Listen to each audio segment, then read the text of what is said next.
Hi guys, collegemunchi.comന്റെ പുതിയ എപ്പിസോഡിലേക്ക് ഏവർക്കും സ്വാഗതം. നമ്മൾ ഇന്നിവിടെ ഡിസ്കസ് ചെയ്യാൻ പോകുന്നത് Amrita institute of medical science AIMSന്റെ about college admission process, seat matrix, fees structure, NRI quota, management quota, ഇതിനെ കുറിച്ചൊക്കെയാണ് ഈ ഒരു വീഡിയോയിലൂടെ നമ്മൾ ഡിസ്കസ് ചെയ്യാൻ പോകുന്നത്. AIMS Amrita institute of medical science start ചെയ്യുന്നത് 1998 സ്ഥാപിതമായ അമൃത വിശ്വവിദ്യാപീഠത്തിന്റെ ഹെൽത്ത് സയൻസ് ക്യാമ്പസിന്റെ ഒരു ഭാഗമാണ് Amrita institute of medical science. Locate ചെയ്യുന്നത് കൊച്ചി എളമക്കര എന്ന് പറയുന്ന സ്ഥലത്താണ്. അമൃത വിശ്വവിദ്യാപീഠം ഒരു multi campus, multi disciplinary research academy കൂടിയാണ്. ഇത് ഇന്ത്യയിലെ തന്നെ ഏറ്റവും മികച്ച ഗവേഷണ സ്ഥാപനത്തിൽ ഒന്നാണ് Amrita institute of medical science AIMS. നമുക്ക് ഇതിന്റെ NIRF റാങ്കിങ് നോക്കുകയാണെന്നുണ്ടെങ്കിൽ 5 ആണ് NIRF റാങ്കിങ് വരുന്നത്. പിന്നെ NAC അഗ്രിഡേഷൻ വരുന്നത് A++ ആണ്. പിന്നെ 1100 ബെഡ് ഹെഡ് ഹോസ്പിറ്റൽ കൂടിയാണ് Amrita institute of medical science. നമുക്കിന്റെ സീറ്റ് മെട്രിക്സ് അല്ലെങ്കിൽ സീറ്റ് അവൈലബിലിറ്റി നോക്കുകയാണെന്നുണ്ടെങ്കിൽ അമൃത AIMSൽ നമുക്ക് സീറ്റ് അവൈലബിൾ ആയിട്ടുള്ള 150 സീറ്റ് ആണുള്ളത്. മാനേജ്മെന്റ് കോട്ടയിൽ 127, NRI കോട്ടയിലും 23 ആണ് വരുന്നത്. ത്രൂ MCC ആണ്. മാനേജ്മെന്റ് കോട്ടയിൽ 127, NRI കോട്ടയിൽ 23 ആണ് ഇതിന്റെ സീറ്റ് അവൈലബിലിറ്റി ആയി വരുന്നത്. ത്രൂ MCC കൂടിയാണ്.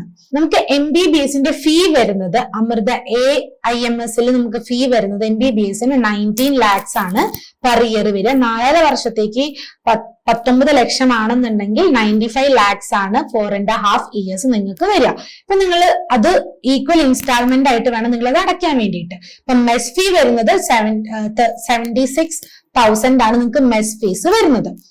അത് beginning of the academic year. നിങ്ങൾ ആദ്യം തന്നെ നിങ്ങൾ അതും പേ ചെയ്യേണ്ട വരും. ഇനി NRI കാറ്റഗറി കുട്ടികൾക്കാണെന്നുണ്ടെങ്കിൽ US dollars 2,25,000 ആണ് നിങ്ങൾക്ക് 4.5 വർഷത്തേക്ക് വരുന്നത്. നിങ്ങൾ അത് ഈക്വൽ ഇൻസ്റ്റാൾമെന്റ് ആയിട്ട് പെർ ഇയർ 45,000 ആയിട്ട് US dollars 45,000 ആയിട്ട് വേണം നിങ്ങൾ അത് അടയ്ക്കാൻ വേണ്ടിയിട്ട്. നിങ്ങൾക്ക് മെസ് ഫീസ് വരുന്നത് 1,500 rupees ആണ് US dollars ആയിട്ട് വരുന്നത്. ഇനി അമൃത ഇൻസ്റ്റിറ്റ്യൂട്ട് ഓഫ് മെഡിക്കൽ സയൻസിലേക്ക് നിങ്ങൾക്ക് അഡ്മിഷൻ എടുക്കാൻ ആഗ്രഹിക്കുന്ന വിദ്യാർത്ഥികളാണെങ്കിൽ ഈ ഡോക്യുമെന്റ്സ് ഒക്കെ ആയിരിക്കും നിങ്ങൾക്ക് റിക്വയർമെന്റ് ആയിട്ട് വരിക. നീറ്റ് UG അലോട്ട്മെന്റ് ലെറ്റർ വേണം, NEET score card and rank letter വേണം, 10th സ്റ്റാൻഡേർഡ് മാർക്സ് കാർഡ് വേണം, 12th സ്റ്റാൻഡേർഡ് മാർക്സ് കാർഡ് വേണം, transfer certificate, conduct certificate, migration certificate, physical fitness certificate, blood group certificate, category certificate, Aadhaar card copy of student, PAN card copy of a parent, photographs 3 എണ്ണം വേണം.